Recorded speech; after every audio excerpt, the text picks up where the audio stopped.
How you doing, guys? This is Mike from ConsumerWatchGuide.com, and Mike Talks About on YouTube. I just want to start off by thanking Pony from the Rolex forums for allowing me to use his review of the brand new Rolex Sea Dweller Deep Sea. The pictures were all taken from when Pony received his new Deep Sea. His review can be found at the website RolexForums.com. And Pony writes, the concept of the deep sea diver became a reality in 1961 with the formation of Comex by Henry G. Delazou. It was the first industrial deep sea diving company created for offshore oil companies. Delazou developed underwater breathing gear for the divers working at depths greater than 500 meters to monitor the time spent at these depths. Paul Rene Jeannette created the Tool Watch in 1950. He also assisted Hans Wilsdorf, the founder of Rolex, in 1908 with the Sport Watch. Delazou, Jeanneret, and Wilsdorf combined their talents and created the Deep Sea Watch in 1966. The Sea Dweller arrived. Today, Comex divers are required to wear a Sea Dweller or Submariner while performing maintenance on offshore oil platforms around the world. I purchased the Sea Dweller Deep Sea a month ago. I've been wearing it every day since then.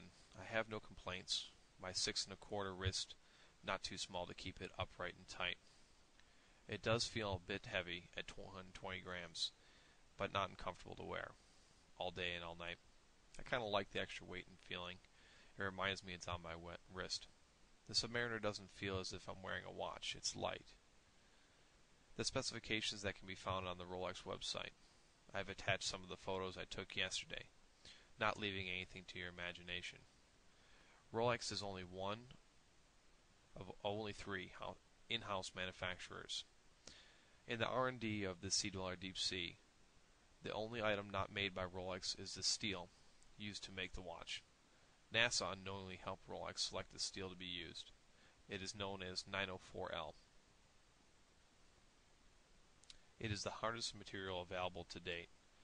In making of the 43mm case, Rolex had to build a 250-ton press which could only stamp 2 cases at a time. The 904L is so hard that the 250-ton press had to be recalibrated after every other pressing. 904L adds to the overall weight and the finish of the Sea Dweller Deep Sea watch. The bottom line is, it's new and desirable. There's going to be a limited number available. There have already been 2 price increases. It was made for a specific task, so keep in mind when you discuss how heavy it is. It has a number of improvements which only enhance its value. You have to get used to those who ask, is that a new Rolex? Comments such as, wow, can I touch it? That's awesome, dude. And yes, that was from the man who sat down next to me at the counter. The only unfortunate part of the purchase is the only deep sea diving this watch will ever see is the bottom of my swimming pool. Again, I want to thank Pony for his write-up on the 2009 Sea Dweller Deep Sea and the picture he let me use for my review here. His review can be found on RolexForums.com, and this video and more can be found on ConsumerWatchGuide.com.